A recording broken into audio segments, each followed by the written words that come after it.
لم تكن سوريا في جوهرها التاريخي والاجتماعي كيانا أحاديا أو مجتمعا منغلقا على هوية واحدة، بل تشكلت عبر تاريخ طويل بوصفها فضاء تعدديا تفاعلت فيه القوميات والأديان والثقافات لينتج ما نسميه بالنسيج السوري، نسيجا لا تستقيم وحدته إلا بالاعتراف بتنوعه، ولا تصان دولته إلا بالعدالة بين مكوناته.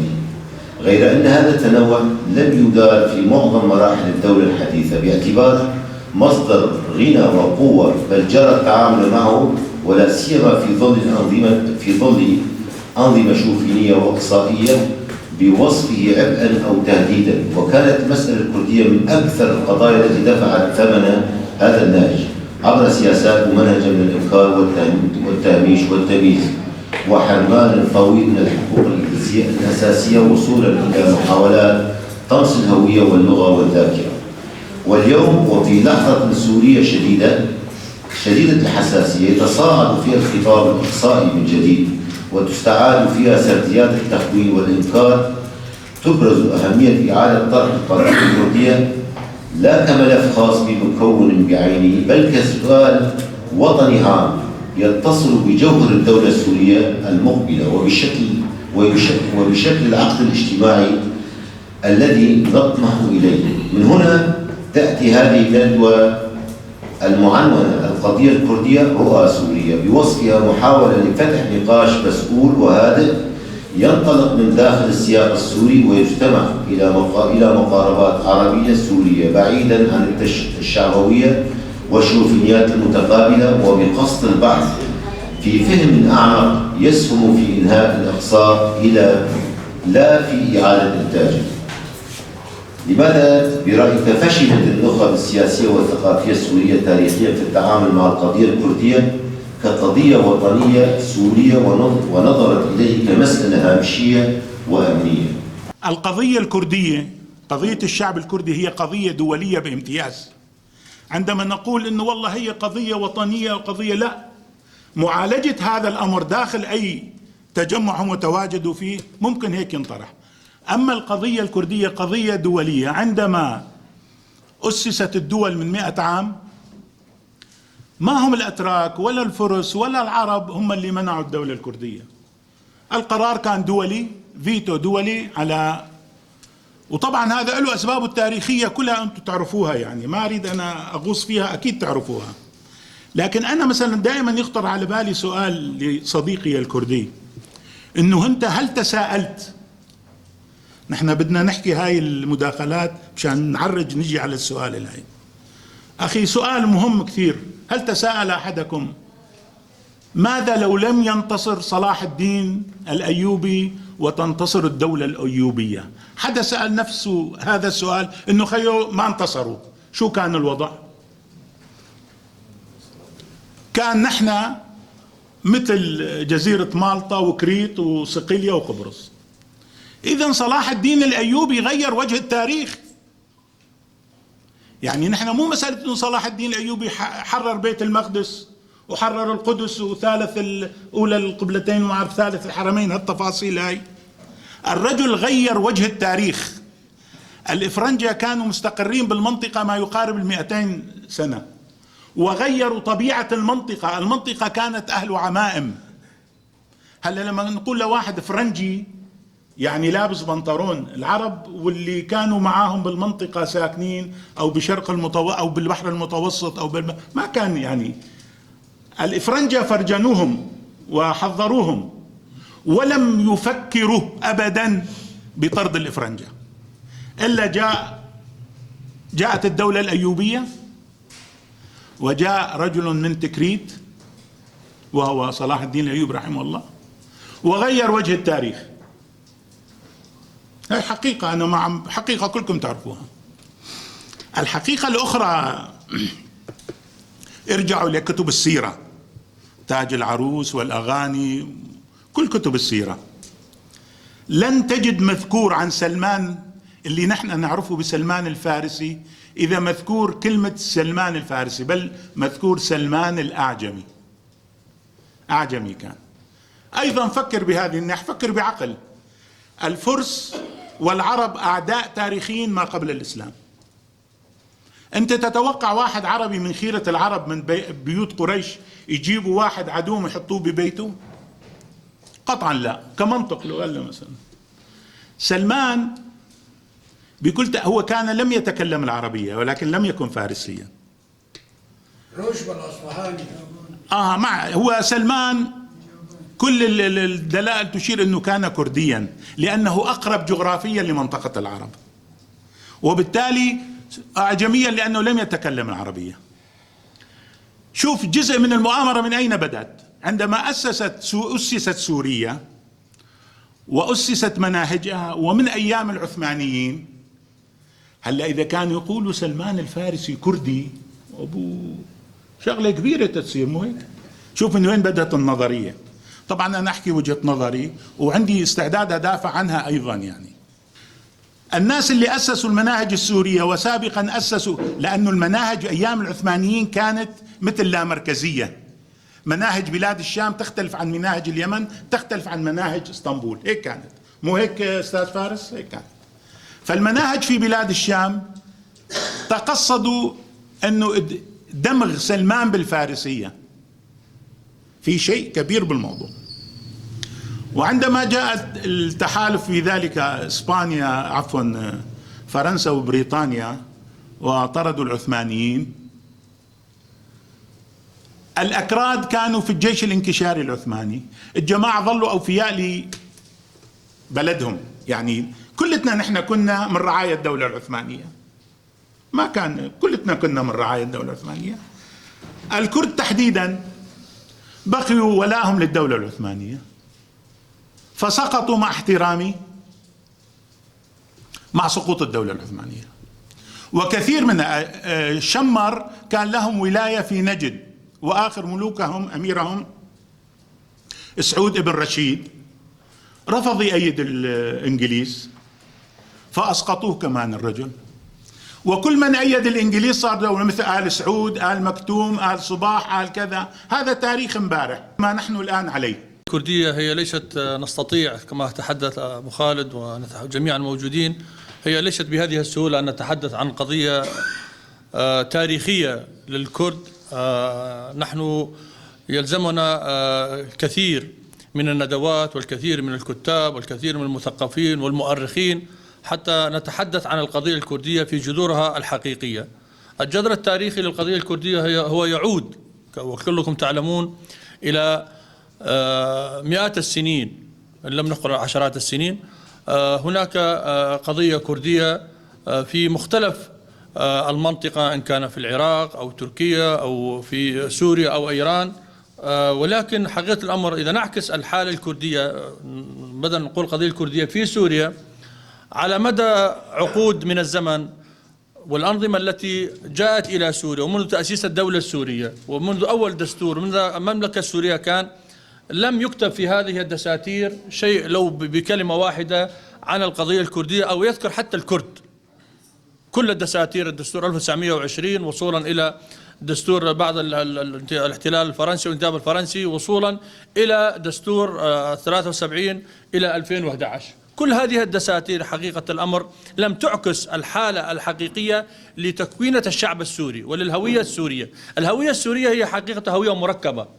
عندما نتحدث عن الهوية السورية هي مركبة من مكونات وإثنيات، وبالتالي تنتج الهوية الوطنية السورية. نحن عندما نجد أن القضية الكردية لم تكن موجودة في الدساتير السورية ولم تذكر خلال العقود من الزمن، انعكس بشكل كامل على الحالة السورية. كل السوريين لم يروا أنفسهم بشكل متكامل في الدستور السوري. نحن مثلا على سبيل المثال في الجزيرة متعايشين مع الكرد خلال عقود، خلال سنوات، ولم تشهد المنطقة في يوم من الأيام حربا كردية عربية أو كردية سريانية أو ما شابه ذلك. على العكس تماما، هناك الجيرة وهناك المصاهرة وهناك علاقات تاريخية. هذه العلاقات التاريخية حقيقة الأمر لعبت دور لأن يكون لهذه المنطقة خصوصية.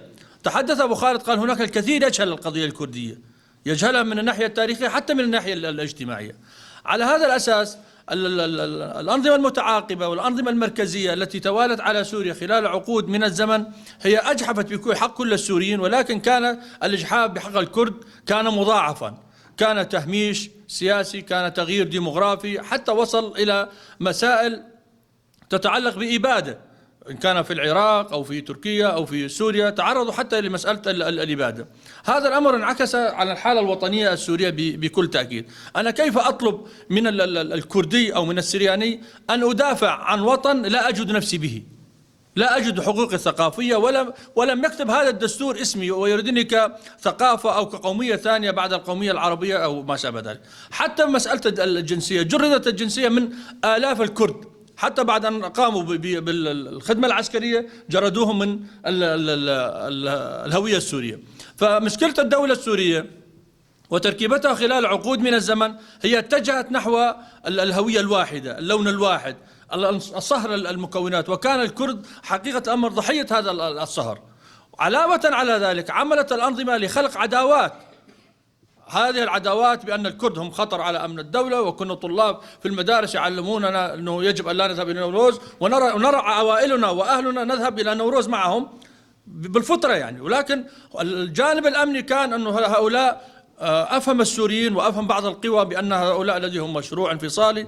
نعم، تحدث التاريخ هو ظلم الكرد عندما أسست الدول، لم تؤسس دولة كردية، إن كان في اتفاقية لوزان التي هي كانت المفصل الحقيقي يعني اللي ظلم فيها الكرد في مرحلة إلى يومنا هذا. على هذا الأساس حقيقة نحن إذا نتحدث عن التعددية السورية، لم يكن هناك حقيقة دستور ديمقراطي يوضح الأمور ويضعها في مصابها ويؤكد بأن سوريا هي هويتها مركبة. سوف نستمر. عندما سقط النظام السوري استبشر السوريون خيرا، ولكن حقيقة الأمر في الإعلان الدستوري الحالي، هذا الإعلان الدستوري الموجود هو لا يلبي طموحات كل السوريين، لا يلبي طموحات أهل الجزيرة كمكون. نحن العرب في الجزيرة لدينا مشكلة واحدة، مشكلتنا وهو عدم المشاركة في القرار وعدم المشاركة في الديمقراطية، ولكن ربما حقوقنا الثقافية وهويتنا موجودة. ولكن الكرد مشكلتهم مضاعفة أكثر، إقصاء، تهميش، عدم وجود. لماذا لا يكون في الإعلان الدستوري الجديد ذكر القضية الكردية والقضايا الأخرى لمكونات سوريا، والاعتراف ضمن الدستور بأن الهوية السورية هي هوية مركبة؟ على هذا الأساس ما يلزمنا نحن حقيقة الأمر في سوريا الجديدة من خلال الحوارات ومن خلال النقاشات وحتى اتفاقية 10 آذار التي وقعت ببنودها 8 هي تؤكد على التعددية. ولكن عندما جاء الإعلان الدستوري حقيقة الأمر اختلف. وأيضا الإعلام الموازي والإعلام المباشر للسلطة الحالية على العكس أجج النار أكثر، وخطاب كراهية، وأن هناك قسد، والكرد هم يتحدثون عن القسد ولكن هم يقصدون الكرد، هم لا يتحدثون عن يدركون أن مكونات قسد أغلبها كقوة عسكرية من المكون العربي، ولكن عندما يتحدثون قسد هو كعنوان كرد. الكرد الذين يدورون المرحلة هذه في هذه الظروف خلال من 2011 إلى هذا اليوم حقيقة هم أمام فرصة تاريخية. هذه الفرصة التاريخية بالتعاون مع أبناء المنطقة وبأطراف الدول المحيط، أعتقد يستطيع الكرد ومن خلالهم السوريين الآخرون أن نصل إلى حقوق ثقافية للكرد وحقوق سياسية ونظام ديمقراطي لا مركزي. فإن لم يكن هناك دستور بشكل واضح وصريح يتحدث بشكل مباشر أن هناك قضية كردية وهناك تهميش وهناك إقصاء وهناك حقوق، أعتقد سوف هذا ينعكس على كل المكونات. المرأة الكردية طبعا عانت الويلات من تهميش وإقصاء بحق المرأة الكردية أو بالشعب الكردي. يعني منذ التاريخ نحن نعرف أنه الشعب الكردي تعرض لعدة تهميش وإقصاء بحقهم وعدم إبراز هويتهم. ولكن أنا يعني من خلال هذه التجربة من خلال 2017 بعد تحرير المناطق المحررة طبقة ورقة ودير الزور من أكبر تنظيم اللي هو تنظيم داعش صراحة، ورأينا المرأة الكردية كيف كانت هي بالصفوف الأمامية لتدافع عن شعبها وعن أرضها، فعلا تأثرنا بهذا الشأن العظيم. نحن كنساء عربيات لماذا لا نكون مثل النساء الكرديات في خطوط المواجهة ضد التنظيمات الإرهابية اللي حاولت أنه هي تلبس النساء بسوريا الغطاء الأسود وحرمت النساء من كافة حقوقها.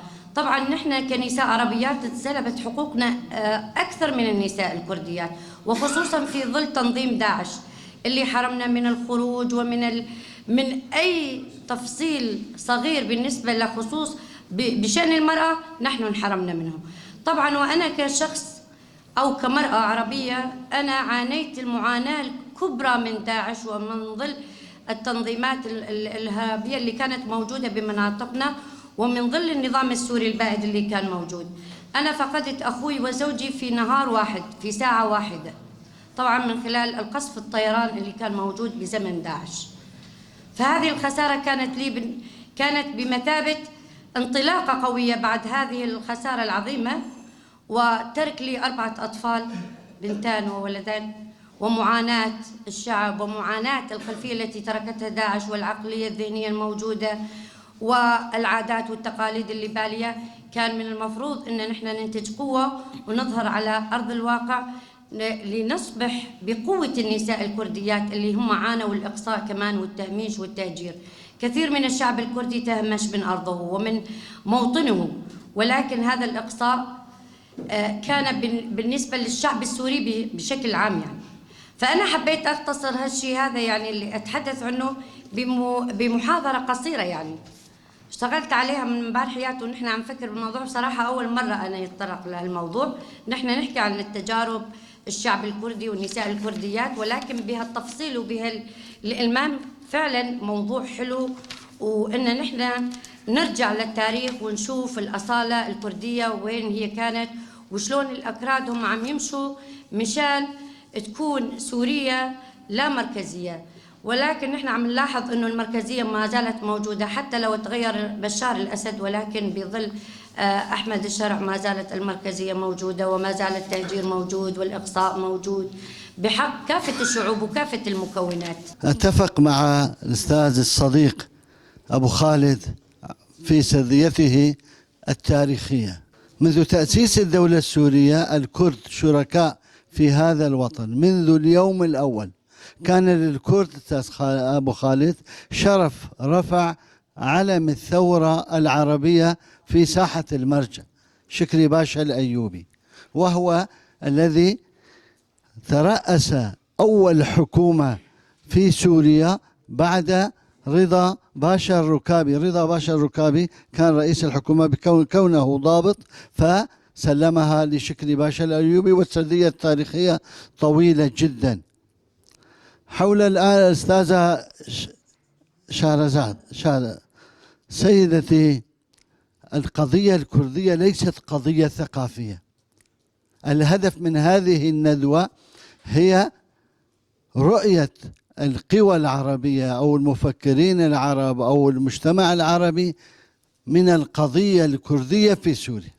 نحن نعتبر القضية الكردية قضية سياسية، قضية سياسية وطنية وبامتياز، كما هي واجب على الكرد أن يدافع عن قضيته، كذلك نتمنى أن يقف الأخوة العرب إلى جانب الكرد في الدفاع عن قضيته. هذه الكلمات الطيبة لا تحل القضية الكردية. القضية الكردية قضية سياسية. يقول الرئيس المؤقت أحمد الشرع: الكرد في عيوني. نحن لا نريد أن نكون في عيونه، نحن نريد أن نكون في الدستور. عندما توضع في الدستور، عندما يتم حل القضية الكردية دستور كقضية سياسية، قضية شعب يعيش على أرضه وتحل سياسيا، عند ذلك بإمكاننا أن نطمئن إلى الحكومات. كل هذا الغبن التاريخي في سوريا نتيجة الحكومات السورية المتعاقبة. هذه الحكومات أهملت عن قصد القضية الكردية، حاولت طمس القضية الكردية، والكرد دائما يرددون إنهم يريدون طمس القضية الكردية عندما لا تشير إليها في سياقها التاريخي، عندما لا تشير إليها في سياقها الاجتماعي أو الثقافي، تسعى أو تدفعها إلى الموت. نحن بحاجة إلى أصواتكم إلى جانب صوتنا المرتفع. نحن بحاجة إلى هذه الأصوات، بحاجة إلى دستور عصري يضمن حقوق جميع المكونات السورية ومن بينها الشعب الكردي. عند ذلك نطمئن إلى هذه الشراكة، هذه الأخوة. نحن كشعب كردي في سوريا نعتبر قضيتنا قضية سورية وطنية بامتياز، وننتظر الحل العادل. بالطبع حلول هذه القضية بقناعتي ليست على حساب القضية العربية ولا على حساب القضية السريانية. عندما يحصل الكردي على حقوقه لا ينقص أي شيء من حقوق العربي. وشكرا. إنه العرب ما كان لهم أي دور لا سياسي ولا اجتماعي ولا اقتصادي، لا بسايكس بيكو ولا بلوزان، وما لهم إيد لا بتقسيم كردستان ولا بتشتيتهم. على العكس العرب برغم امتلاكهم للشرق الأوسط وامتلاكهم ل 52 دولة عربية ما بعرف بالضبط 25 لم يستطيعوا فرض روزنامة الخاص فيهم. هاي أولا. ثانيا كان اللوم دائما على المثقف العربي أنه ما كان قادر يوصل أو يفكر القضية الكردية. هون المشكلة على عاتق الحركة السياسية الكردية اللي تأسست من عام 1957. اللوم عليه هو ما كان قادر يوصل للمثقف العربي.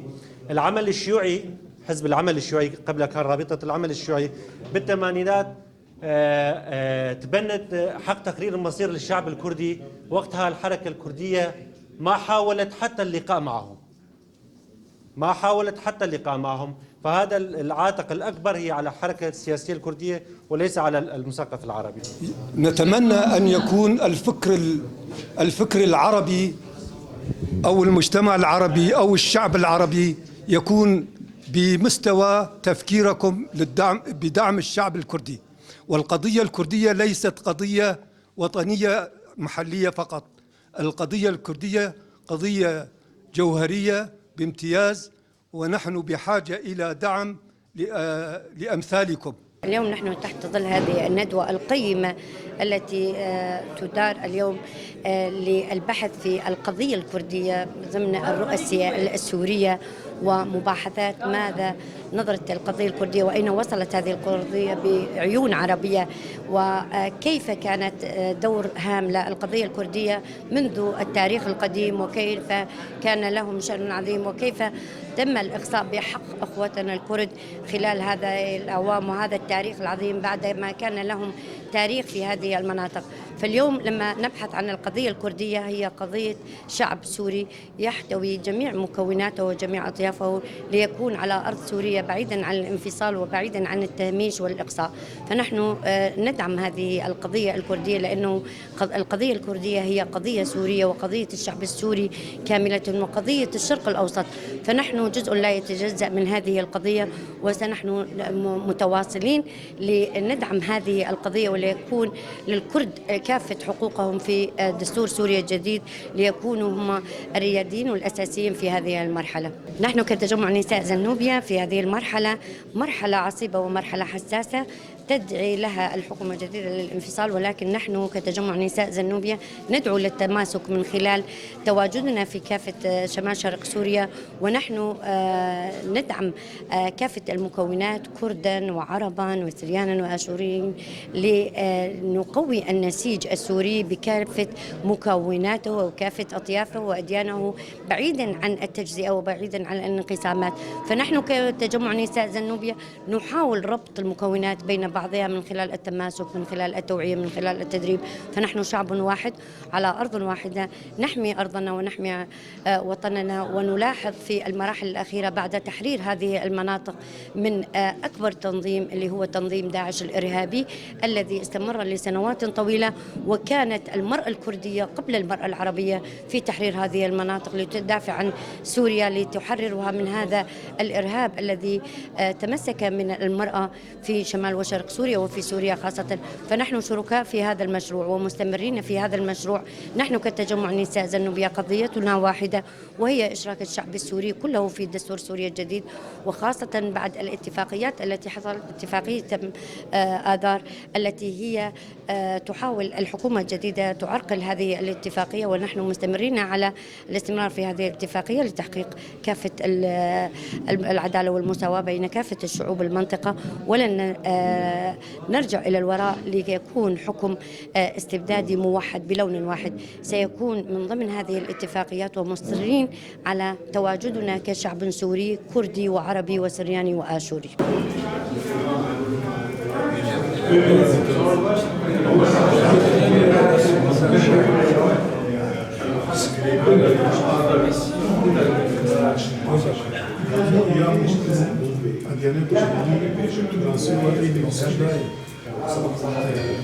حقيقة اليوم هناك ندوة بعنوان القضية الكردية ورؤى سوريا حول هذه القضية. كما تعلمون أحد القضايا الوطنية الهامة جدا، على الرغم من ضخامة القضية الكردية على المستوى التاريخي وعلى في مناطق مختلفة، كان في سوريا أو العراق أو إيران أو تركيا، إلا أن من الجانب السوري هناك القضية الكردية التي مرت خلال عدة عقود من الزمن من التهميش وعدم وجود أي دستور في سوريا يتطرق إلى القضية الكردية وإلى حقوق الكرد، كان على المستوى الثقافي والسياسي، وعلى العكس تماما حتى تعرض الكرد إلى حالة من الإقصاء والتهميش.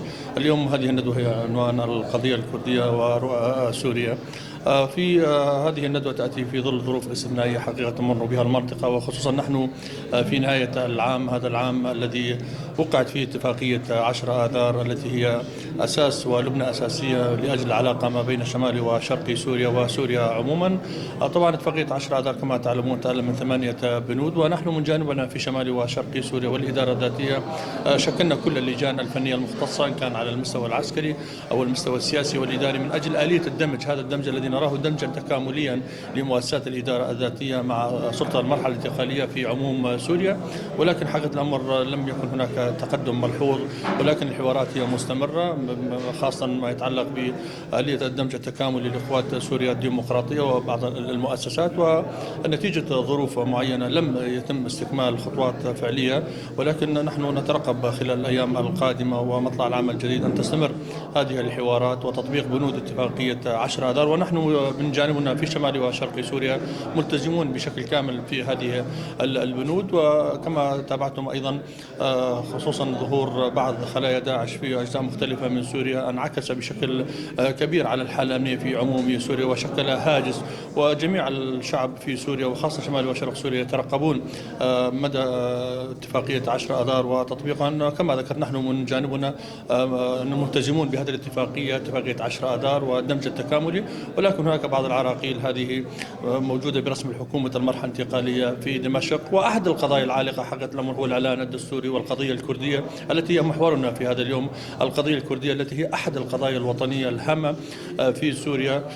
ويجب أن يكون هناك دستور جديد لسوريا يشمل كل المكونات، ومن الناحية الثقافية والناحية السياسية وبما فيهم الكرد والمكونات الأخرى. على هذا الأساس نحن نطلع لسوريا الجديدة بعد مرور عام من سقوط هذا النظام، سوريا ديمقراطية لا مركزية يتساوى فيها الجميع بالحقوق والواجبات.